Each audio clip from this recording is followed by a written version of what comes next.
परिवार और माँ। प्रेरणादायक कहानी।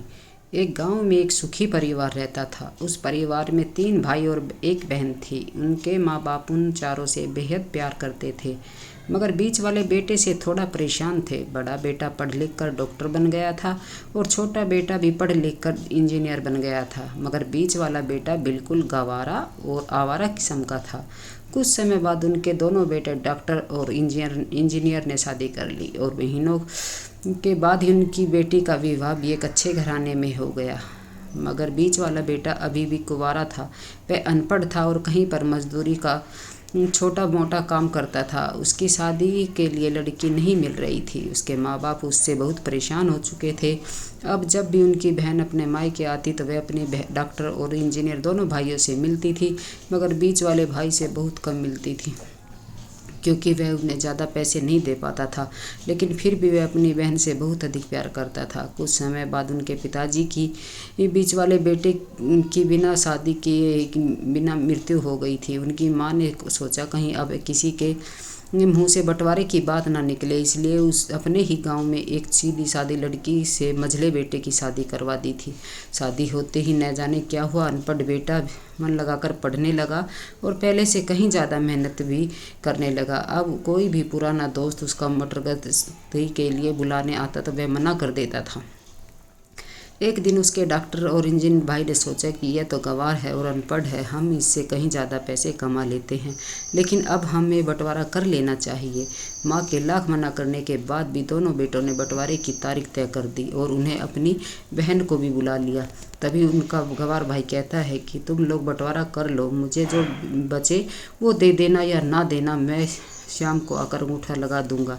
तभी उनकी बहन कहती है, अरे बेवकूफ़, तू तो हमेशा खुश बेवकूफ़ ही रहेगा। ज़मीन का हिस्सा तो आमने सामने बैठकर होता है। और अब उसकी माँ भी उस काम पर जाने से रोकती थी। उसी वक्त वकील भी वहाँ जाता है और कहता है कि आपका सारा हिस्सा मिलाकर 10 बीघा ज़मीन और एक मकान है। यह बताओ किसको कितना हिस्सा देना है, मैं उसी हिसाब से कागज़ बनवा दूंगा। तभी गंवार भाई कहता है कि वकील साहब, 5-5 बीघा ज़मीन हमारे दोनों भाइयों के नाम लिख दो और वह हमारा घर है मेरी प्यारी माँ के नाम कर दो। तब दोनों भाई पूछते कि तू अपने हिस्से में क्या लेगा। गंवार भाई कहता है कि मेरे हिस्से में मेरी प्यारी माँ है। वह अपनी पत्नी की तरफ मुस्कुराते हुए कहता है, क्यों, क्या मैंने गलत कहा? उस गंवार और अनपढ़ की पत्नी अपनी सास से लिपट कर कहती है कि माँ, यह तो बड़ी खुशी की बात है, इसलिए अपनी माँ से लिपट जाता है। गंवार बेटे और बहू के प्यार ने ज़मीन जायदाद के बंटवारे को एक सन्नाटे में बदल दिया था। तभी बहन अपने गंवार भाई के गले लग कर लिपट कर रोते हुए कहती है कि माफ़ कर दो भैया, मैं आपके सम्मान नहीं दे सकी। तभी उसका भाई कहता, मेरी प्यारी बहन, हम इस घर में जितना अधिकार हमारा है उतना ही तुम्हारा भी है। और रही बात बंटवारे की, तो बंटवारा नहीं करने से जीवन ख़त्म नहीं हो जाएगा। क्यों करते हैं हम बंटवारा? क्या हम एक साथ मिलकर नहीं रह सकते? जैसे हम बचपन में मिलकर खेलते रहते थे, एक साथ मिलकर रहने को ही कहते हैं।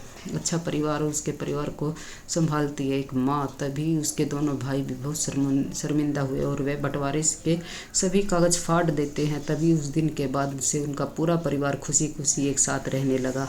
आशा करती हूँ ये शिक्षाप्रद कहानी आपको पसंद आई होगी। इस पर आपकी क्या राय है हमें कमेंट करके ज़रूर बताइए। वीडियो पसंद आई हो तो लाइक शेयर, चैनल पर पहली बार आए हो तो चैनल को सब्सक्राइब करना बिल्कुल ना भूलें। कहानी सुनने के लिए आपका बहुत बहुत धन्यवाद। तो दोस्तों, मिलते हैं अगली कहानी में, तब तक के लिए आप सभी को जय माता दी।